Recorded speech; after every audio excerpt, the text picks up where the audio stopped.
Hello everyone. I am deciding I'm going to do a little video where we're going to dive a little deeper on talking about attachment style. Attachment style within relationships. What does this mean spiritually? Like we often also talk about Buddha's non-attachment, right? And what does that mean? And what about attaching to our partners? And what about connection? And how does this all come together, right? So I wanted to talk about this. My perspective on non-attachment is we have an understanding that all things have an end. We have no control of outcome. And so therefore we don't attach, right, to a specific ending or an outcome in a certain way, right? But it does not mean that we do not connect. It does not mean that we don't attach to a person, or sometimes we even attach to our jobs, right? Our job can be our passion, something we're passionate about. Okay, so, but I'm really talking more about emotional connection between you and other individuals. Okay, so there are different forms of attachment style, and I'm going to go over just a few of them today because this is a very deep topic, and I probably won't be able to have enough time to go over all of it. Okay, so the first one I'm going to go over is very easy, simple, secure attachment. Okay, now in childhood, we the securely attached child has their needs met, has the right balance of guidance and freedom, right? And so this child feels confident. This child is willing to explore the world and also come and give their mother a hug. You know what I mean? They're excited about life, and then they touch home base, right? They're the kid that goes and plays and comes back and says, "Hey mom, I'm here. I want to give you a hug. All right, I'm gonna go play with my friends." You know? Now, so this in an adult life creates satisfying relationships. This is not a person who's going to be overly jealous. They're going to pursue their own personal interests while also creating connection and creating connecting moments with their partners and having emotional intimacy. Okay, so next we have anxious attachment style. Okay, as a child, your caregiver has been disengaged with you emotionally, has not always provided the attention that you need as a child. And so this often shows up in children when you see a child very clingy to their parents, wanting their attention all the time, clinging to other caregivers like a babysitter, or they feel that they need a lot of this attention. And so as an adult, this person can be a little bit needy. This person can, like a little clingy, right? Because think about it. As a kid, they were clingy. They're going to be clingy a little bit as an adult as well. And this can be with all of these, there's a whole spectrum. Okay. So if you take a test, because I'm going to put this attachment style test in the comments or in the description.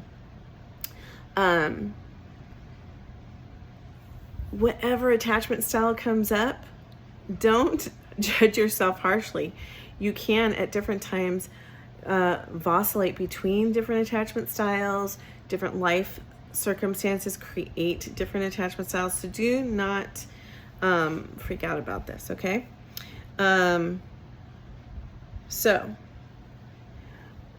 with anxious attachment style, sometimes this person's a little more, calls you a little more, texts you a little more, needs a little more assurance. Okay. And when there's a conflict, they want to talk about it right then and there. They want to fix it. They want to fix it, right? They don't want to stop talking about it until they feel like it's fixed. Okay. All right, so I'm going to go on to, and I may even have more videos that go more in depth with each of these. I'm just giving you a small overall view, okay? Avoidant attachment, okay?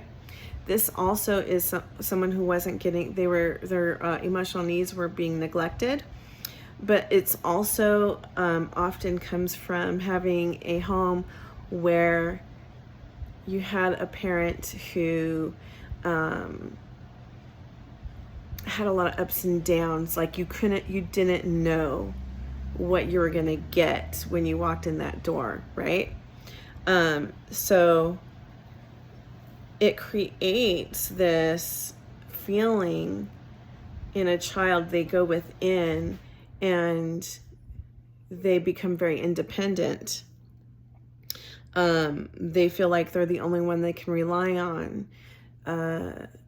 They go and do their own thing. They're not really, sometimes they have less friends. Let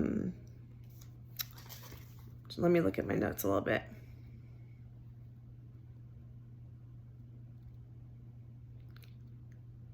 Okay, here's an example of something a parent would do that would help, that would possibly create this avoidant attachment style. Like when you see the kid crying and the parent's like, shut up, don't talk, don't, they start getting punished for crying, right?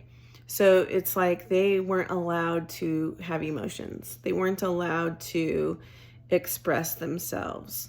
Kind of like that be seen and not heard kind of thing going on. So as an adult, how does it show up, right? It shows up as you don't want others to depend on you and you don't want to depend on others. You have a hard time with emotional intimacy. You get really stressed when there's conflict and you withdraw. So it's like you isolate yourself when something feels uncomfortable. When you're talking about uncomfortable things, you do withdraw. And so now sometimes often, and I've been in this, so I'll express myself. I don't care. I can be vulnerable with you guys. I didn't really have an insecure attachment style until after my husband died. So some of you know my story, that I'm a widow. And I had a very healthy attachment style, I believe, up until after my husband died. Now, there are events in our life, even in adulthood. We're talking about childhood wounds, right? But even in our adulthood, events can create these different attachment styles as well, right? So, the